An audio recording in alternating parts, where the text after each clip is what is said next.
Hey guys, this is Odd One Gaming. This is going to be another Raid Shadow Legends video. So guys, it's finally back. The long lost child, everybody's favorite, the best thing in this game.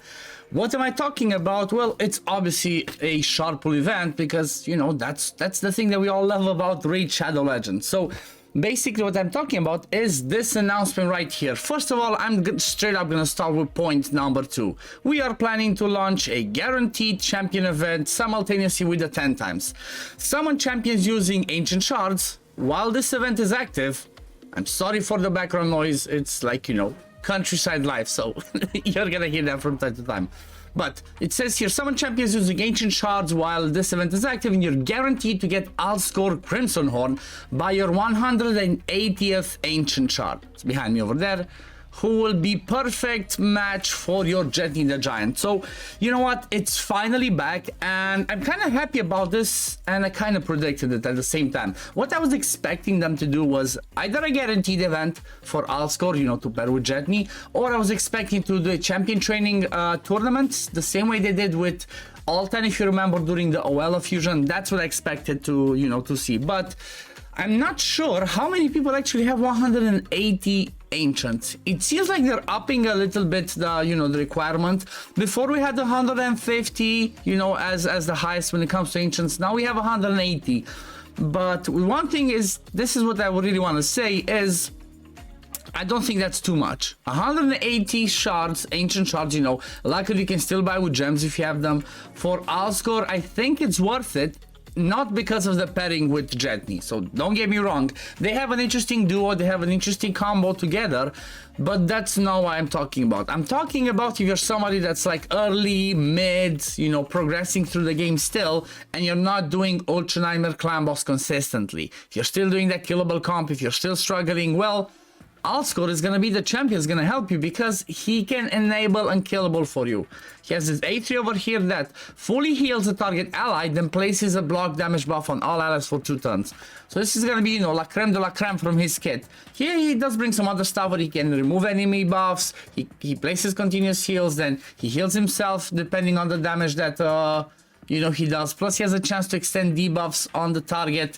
I'm not sure that's much of a priority, but you know, it can help. Plus the resist in all battles, you know, could be useful for some Doom Tower stuff. But this is all it's about, guys. AoE block damage on a 4-turn cooldown for 2 turns. This is kind of like the same way Helicat has it, the same way Roshkar the Tower has it. So he can enable an unkillable, you know, not necessarily the same way as Helicat can do it on his own, but you can do this with an unkillable champ, whether that be Skullcrusher, Bushi, even a Torture Helm that dies, or somebody that places unkillable on themselves. He can enable a pretty easy unkillable comp. And, you know, just to make it easier for you guys, keep an eye out on my channel because tomorrow I'll be releasing a team with him, Skullcrusher, and 3 DPS champions, and I'm going to show you a 1-key Ultra Nightmare team with these guys. It's a 1-to-1 ratio, you know, it has pretty specific champions, but I'm going to show you that guy because that's going to be pretty awesome. So I'm really excited this one's back. I'm not sure if I'm going to pull for it though. I didn't go for Jetney on my main account, so I'm really debating, should I pull for him or not on the main account? I'm not desperate to get him. I already have an unkillable with Demet and all that, so this might be a skip for the main account. On the free-to-play though, if I did have the Ancients, I would 100% gone for it.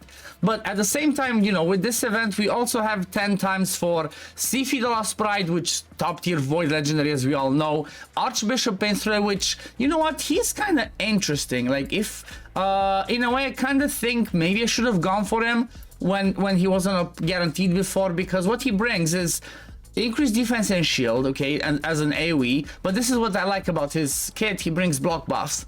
This can be really huge, you know, block buffs with increased accuracy can be extremely useful for Hydra. You saw Hell Hades use him, he can do pretty good. Obviously affinity will be an issue and all that, but he also brings ally accuracy in all battles that can be pretty good. So for an endgame account that still needs some good block buff champions, if you don't, you know, have one for every team, Archbishop Painthray can be one of those guys. Obviously we all know Sifi the Longboy, like I said, you know, she's just a god tier among gods. She's still one of the top tier legendaries, still one of the most wanted ones. Good revive, AoE increased speed, increased defense, block debuffs. heal, irresistible sleep, heal on the passive, amazing parry with rotos, you know, you name it, she brings it, amazing base speed, so she's just a goddess. Then we have Kyoku and Martyr as the other two legendaries. Again, they are pretty good. Like, Kyoku can bring you some amazing killable comps with her ally protection. It also puts block damage on herself. She can be your AoE HP burner or your AoE decrease attack. Like, if you pair her with the new guy, you know, she could do some good stuff, but the new guy actually puts decreased attack on his own. So naturally you'd want to pair her with that one for Spider. I guess maybe, let me see, decrease attack, has a chance placing HP burn if there's already decrease attack. So if somebody already places decrease attack, she can do the HP burn, but still, she can hit pretty hard. As a defense nuker, she can be a pretty, as a defense champion, she can hit pretty hard. Also bringing the weaken, her best spot is in clan boss, 100%.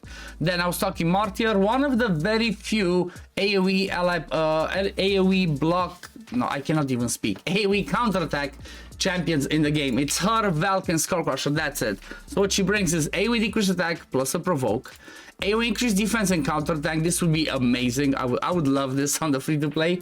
And then decrease defense on the A1 plus defense in all battles by 33%.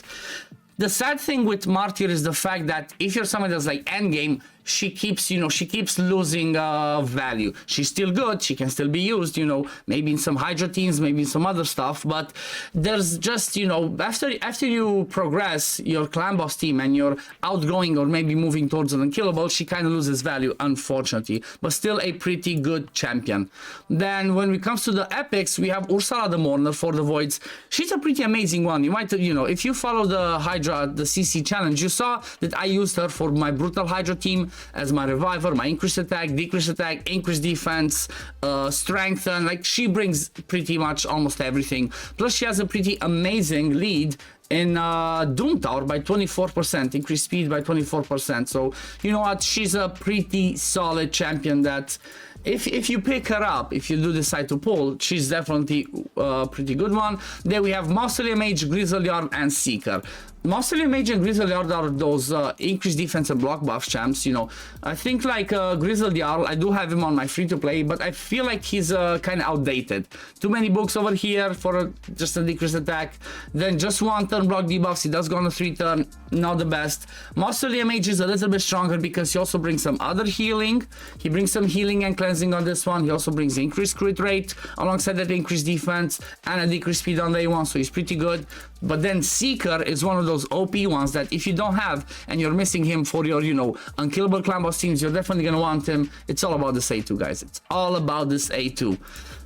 And then that's about it for the Sharpwood events. And last but not least, we have on May 26th, which is tomorrow, Friday, they're gonna enable super raids for Dragon's Lair. So I'm not sure, is there like a special dragon tournament going on tomorrow? Let's have a look in the in-game news. Let's see.